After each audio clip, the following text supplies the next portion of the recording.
Well, good morning. Dr. Glenn here with not Monday Morning Motivations, but Family Matters. That's right, we've changed the name, but that's really all that we've changed. It's really to reflect the idea that a lot of these tips are around family health concepts. It's definitely where my passion is.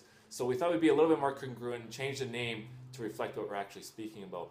Now, it's also my hope that even though we're talking about family health concepts, they're applicable to the individual at any stage of life. So hopefully that's the case. Now, I wanted to start off the year. If you're like me, you spend the first part of 2017 really kind of setting the goals and what you want to see happen in the year ahead. It's a great time of year to be doing that. But what I want to suggest today is that we should really be bringing our children and the rest of our family into that discussion. And the reason is that if we can get our kids starting to understand the importance of health, that we need to set some time aside to plan for how we're going to keep health over the next year, to set aside time each day and finances each day for our health, I really think we've set them up well for later on in life. Now, when parents come in and they're asking me about what is the best sport or activity to be getting our kids into, without a doubt, my first pick is always yoga. And you can see that I'm sitting in front of the Wellspring sign here. So I wanted to touch on exactly why I recommend yoga. I think it's almost one of those perfect activities to be getting our kids into. So the first reason is this whole idea behind neuromusculoskeletal connectedness. And that's the brain-body connection. I think we're losing that more and more with younger generations, with the different technology that's coming out, a whole other discussion. But this brain-body connection is part of every yoga practice and very important to be going through life very aware of how that brain-body connection is happening. Now, number two, it's kind of along the same lines as mindfulness.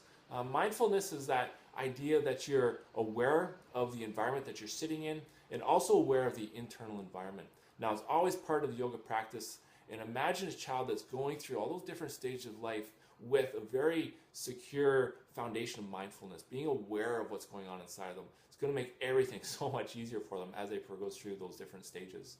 Now, the last one is the breathing that comes along with yoga practice.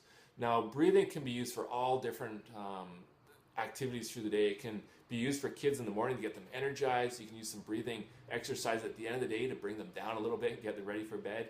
Hopefully they even adopt that practice to be used on their own through the day. If they get into high anxiety states, they can be using yoga practice to bring them back down again. So absolutely wonderful foundation for children to start learning these tips and techniques for all the challenges that they have ahead of them. Now, it's not just those three ideas, but it's the whole idea behind lifelong sport that really gets me excited about yoga.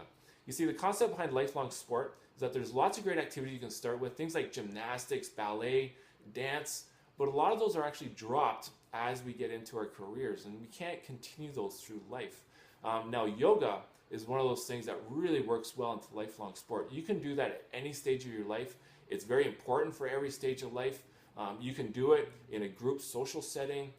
If you're wanting to get more connected to the community around you, you can definitely have community classes. If you need some time alone, you can use it at those periods of life where you're just practicing yoga. It doesn't matter how much space or where you are in the world. As long as you have a spot you can sit or stand, you can be practicing yoga. It fits wonderful in that concept of lifelong sport.